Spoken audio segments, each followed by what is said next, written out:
Hi hello. അപ്പോൾ ഇതെന്താണെന്നറിയോ? ഇതാണ് സോർബെ. നമ്മുടെ ചിക്കൂസ് ചാനലിൽ രശ്മി ചേച്ചി ഇട്ട വീഡിയോ കണ്ടപ്പോഴേ എനിക്കിത് ട്രൈ ചെയ്യണമെന്ന് തോന്നി, വീട്ടിലുണ്ടാക്കണമെന്ന് തോന്നി. അങ്ങനെ ഞാനിത് വീട്ടിൽ ചെയ്തതാണ്. ഇത് എങ്ങനെയാണ് ചെയ്തതെന്നുള്ളത് അപ്പോൾ നമുക്ക് നോക്കാം. ഇതൊക്കെയാണ് നമ്മുടെ മാംഗോ സോർബെ ഉണ്ടാക്കാനുള്ള ഐറ്റംസ്.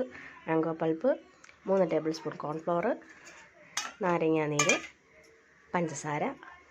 അപ്പം നമുക്ക് ആദ്യം 1/2 കപ്പ് വെള്ളത്തിൽ കോൺഫ്ലവർ ഒന്ന് കട്ടയില്ലാതെ കലക്കിയെടുക്കാം. ഇതാണ് ഫസ്റ്റ് സ്റ്റെപ്പ്. അപ്പോൾ നമ്മൾ കോൺഫ്ലവർ കട്ടയില്ലാതെ കലക്കിയെടുത്തു. നെക്സ്റ്റ് സ്റ്റെപ്പ്, 1 കപ്പ് വെള്ളം നമ്മൾ പാനിലേക്ക് ഒഴിക്കുകയാണ്. അപ്പോൾ നമ്മുടെ വെള്ളം ചെറുതായിട്ട് ചൂടാക്കി വെച്ചു. നമ്മൾ എടുത്ത അതേ കപ്പിൽ 1/2 കപ്പ് പഞ്ചസാര അതും ചേർത്ത് കൊടുക്കുകയാണ്. അത് തിളച്ച് വരുന്നുണ്ട്. അപ്പം നമ്മൾ എടുത്ത് വെച്ച നാരങ്ങ നീരും കൂടെ അതിലേക്ക് ചേർത്ത് കൊടുക്കുകയാണ്.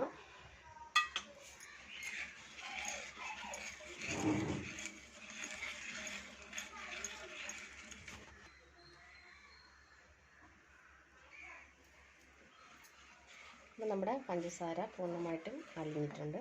ഇനി നമ്മൾ എടുത്ത് വെച്ച കോൺഫ്ലവറും കൂടെ ഇതിലേക്ക് ചേർക്കണം. കട്ടയില്ലാതെ ചേർക്കണം.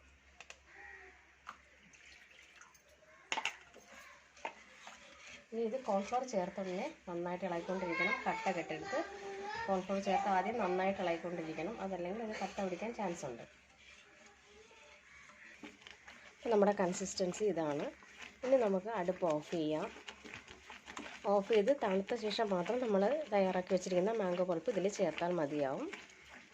സോർബയ്ക്കായുള്ള നമ്മുടെ കോൺഫ്ലവറിൻ്റെയും ഷുഗറിൻ്റെയും മിക്സ് നന്നായിട്ട് തണുത്തിട്ടുണ്ട്. ഇനി നമുക്കിതിലേക്ക് നമ്മുടെ അടിച്ച് വെച്ചിരിക്കുന്നത് നമ്മുടെ മാംഗോ നമ്മൾ അടിച്ച് വെച്ചിരിക്കുന്നത് നമ്മുടെ മാംഗോ ചേർക്കാം. ഞാനത് സാധാരണ മാങ്ങയാണ് ചേർത്തിട്ടുള്ളത്. കുറച്ച് മധുരം കുറവാണ്, കുറച്ച് പുളിയും കുറവാണ്, മധുരവും കുറവാണ്. നിങ്ങൾ എടുക്കുന്ന മാങ്ങയ്ക്കനുസരിച്ച് നിങ്ങൾ നാരങ്ങ നീരും പഞ്ചസാരയൊക്കെ ചേർക്കേണ്ടതാണ്.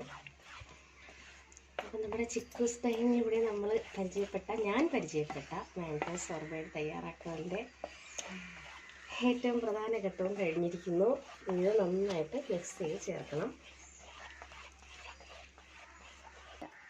അപ്പം നമ്മൾ നന്നായിട്ടത് മിക്സ് ചെയ്ത് കഴിഞ്ഞു. അപ്പോൾ നമ്മുടെ മാംഗോ സോർബെ തയ്യാറായി. പക്ഷേ ഇത് നമുക്ക് തണുത്ത ശേഷം കഴിച്ചാൽ കറക്റ്റ് ടേസ്റ്റ് കിട്ടുള്ളൂ എന്നാണ്. അപ്പോൾ ഞാനിത് തണുപ്പിക്കാൻ വേണ്ടിയിട്ട് ഒരു കണ്ടെയ്നറിലേക്ക്, ഒരു കുഞ്ഞ് ബൗളിലേക്ക് മാറ്റിയിട്ടുണ്ട്. ഐസ്ക്രീം ബോക്സ് ഉണ്ടെങ്കിൽ നിങ്ങൾക്ക് ഐസ്ക്രീം ബോക്സിലാക്കാം. അതല്ല ഗ്ലാസിൻ്റെ നിങ്ങൾക്ക് ഇതുപോലത്തെ ജാറോ അങ്ങനെ എന്തെങ്കിലും ഉണ്ടെങ്കിൽ അതിലോട്ട് മാറ്റാം. ഞാനിപ്പോൾ ഇതിലാണ് മാറ്റിയിരിക്കുന്നത്. ഇനി ഇത് ക്ലീൻ റാപ്പ് കൊണ്ട് കവർ ചെയ്ത് ഒരു 4-5 മണിക്കൂർ ഫ്രിഡ്ജിൽ വെച്ച ശേഷം എടുത്തിട്ട് ഇതിൻ്റെ റിസൾട്ട് എങ്ങനെയുണ്ടെന്ന് പറയാം. നമ്മൾ ക്ലീൻ റാപ്പ് കൊണ്ട് നന്നായിട്ട് എയർ കിടക്കാത്ത രീതിക്ക് കവർ ചെയ്ത് വയ്ക്കണം.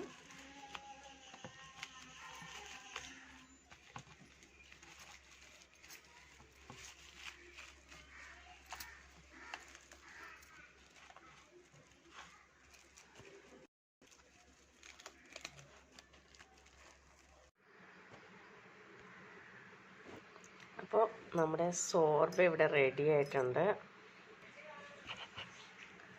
അപ്പോൾ ഇതാണ് നമ്മുടെ സോർബെ. നല്ല ക്രീമി ടെക്സ്ചറാണ്, നല്ല ടേസ്റ്റിയാണ്. അപ്പോൾ എല്ലാവരും ഇത് ട്രൈ ചെയ്യുക. അപ്പോൾ ടാറ്റാ, ബൈ ബൈ.